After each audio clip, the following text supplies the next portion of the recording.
By the summer of 1914, the nations of Europe were embroiled in a massive and brutal conflict.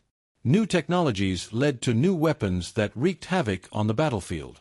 The front lines between the combatants quickly hardened with no side able to gain an advantage. The loss of life was staggering. Millions of soldiers would be killed or wounded in the 4 years that followed.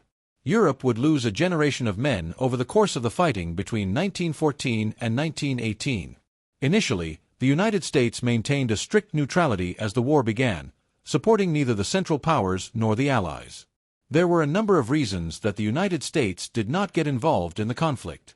This video will first explain those factors and then show how the United States ultimately entered the war on the side of the Allied powers in April 1917. As the conflict began, the nations at war required supplies and goods to support their armies and their people. They would also need money to help fund their war efforts. The U.S. was poised to provide both of these services to European nations. By remaining neutral, the U.S. could more freely provide materials and loans, profiting the American economy. At first, the U.S. continued trading with nations aligned with both the Allied and Central Powers. In time, however, due to a combination of the British blockade of Germany in 1914 and German hostility against American ships on the ocean shortly after, U.S. trade became much more skewed towards the Allies. By the time the U.S. entered the war in 1917, trade with the Allies had resulted in billions of dollars for American businesses and financiers, compared to millions from the Central Powers.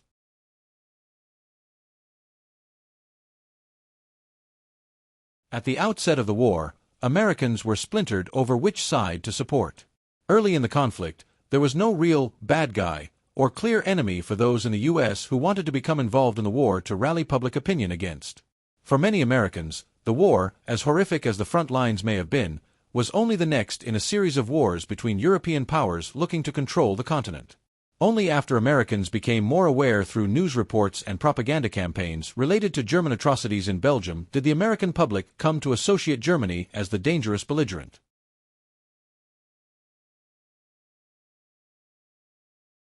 In 1914, the United States was truly a nation of immigrants. After the Civil War, a flood of new arrivals from Europe and elsewhere swelled American cities and towns. German Americans were especially numerous in the country. As the First World War began, millions of new Americans still had direct ties to the nations at war. Many professed a sense of pride in their former home nations, whether they were part of the Central Powers or the Allies. If the United States were to enter the conflict, it would need to convince its own citizens of the need to go to war against European nations still familiar to so many.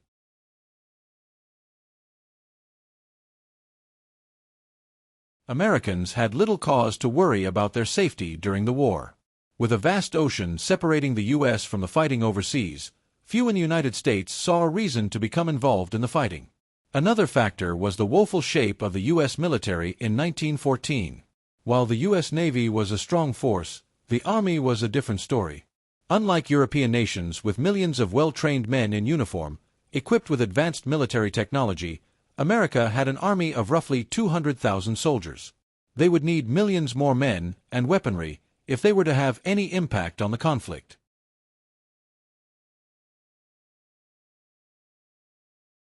Finally, the U.S. remained neutral during the first 3 years of the war due to President Woodrow Wilson's desire to take an active role in the peace process once the war had ended. Wilson, and a number of progressive internationalist groups, considered the First World War as an opportunity to reshape global affairs. In the president's view, and that of his advisors, the war had begun due to an antiquated system that led these powerful nations to military conflict.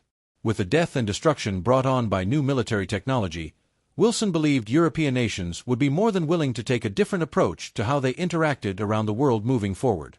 By staying out of the fighting, the U.S. could serve as the leader in creating a new peace and set into motion new structures that would prevent such horrific conflicts from taking place in the future.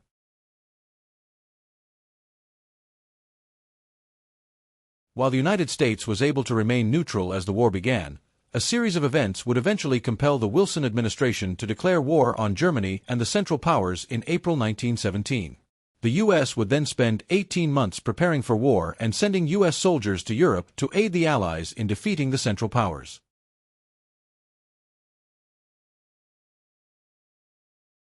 The German government's use of unrestricted submarine warfare was a key factor in bringing the U.S. into World War I on the side of the Allies.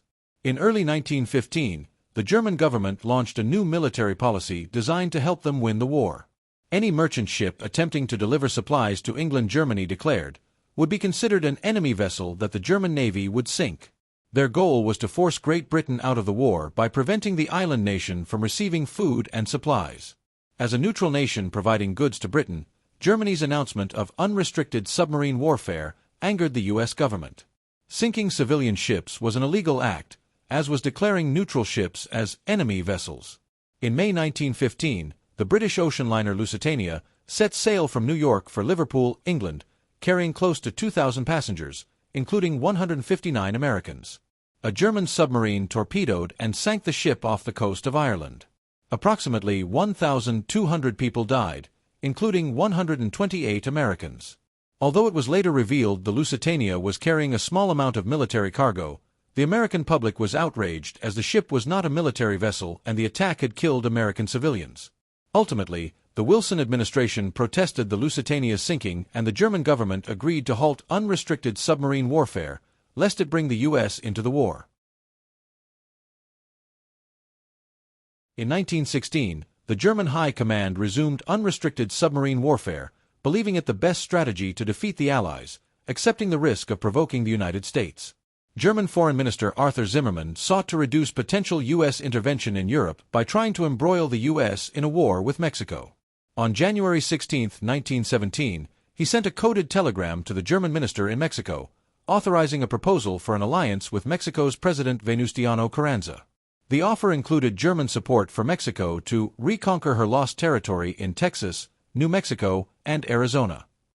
British intelligence intercepted and decoded the telegram, making it available to President Wilson. On March 1, 1917, newspapers across the country carried the story on their front pages. The Zimmermann note was effective in convincing Americans of German hostility toward the United States. The German effort to persuade Mexico to go to war with the U.S., along with its plan to resume unrestricted submarine warfare, was a key factor in the U.S. declaration of war on Germany in April 1917. Accompanying the increased anger among Americans over German abuses on the high seas was President Wilson's changing outlook on the war and the peace negotiations that would follow at the end.